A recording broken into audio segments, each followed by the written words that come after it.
బొమ్మని కీలు బొమ్మని వంటింటి కుందేలని నోటికొచ్చినట్లు కాడు కూతలు కూస్తూ చెత్త వాగుడు వాగే శక్తు సేనలకు యుద్ధ రంగంలో నా పదునెక్కిన కరవాలంతో బదులించి పొలిమేడలు దాటేలా ఉరికిచ్చి నా సైన్యాన్ని గెలిపించి నా సత్తా ఏమిటో చూపించి ఎగతాళి చేసిన నోళ్లతోనే జయ హో వీర నారీమణి అంటూ వినయంగా తల వంచి పొగిడేలా చేసిన తెలుగు బిడ్డను సువిశాల కాకతీయ సామ్రాజ్య చరితలో ధృవతారగా వెలిగిన మహారాణిని గణపతి దేవుని గాడాల ముద్దు బిడ్డని రాణి రుద్రమ్మదేవిని.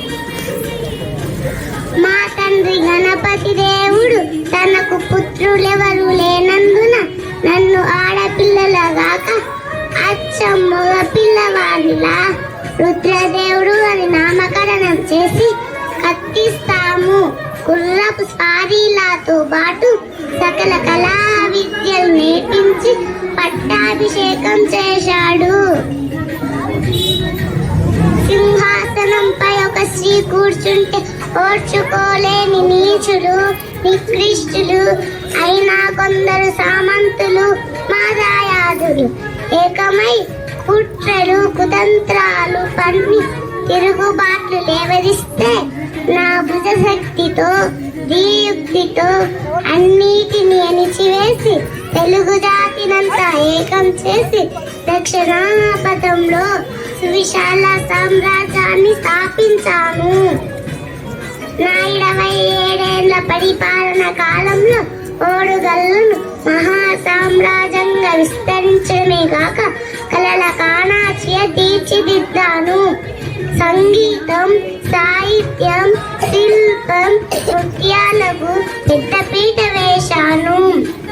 పేరిని తాండవం ఆవిర్భవించింది మా కాలంలోనే. కట్టించిన కోటలను చెక్కించిన శిల్పాలను నిర్మించిన గోపురాలను చూసి తెలుస్తుంది మా శిల్ప కళా వైభవం ఎలాంటిదో. రైతుల కన్నీరు దూర్వడానికి గ్రామ గ్రామాన సువిశాలమైన గొలుసు కట్టు చెరువులు తవ్వించి పల్లె ప్రజల ముఖంలో చిరునవ్వులు పూయించాను. పరిపాలన అంటే రుద్రమ్మదేవిదే అని తరతరాల చెప్పుకునేటట్లు అమ్మలా కమ్మని పాలన అందించాను.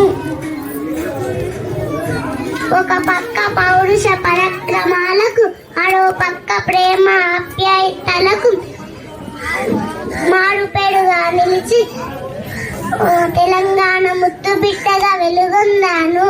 జై తెలంగాణ, జై తెలంగాణ, జై తెలంగాణ.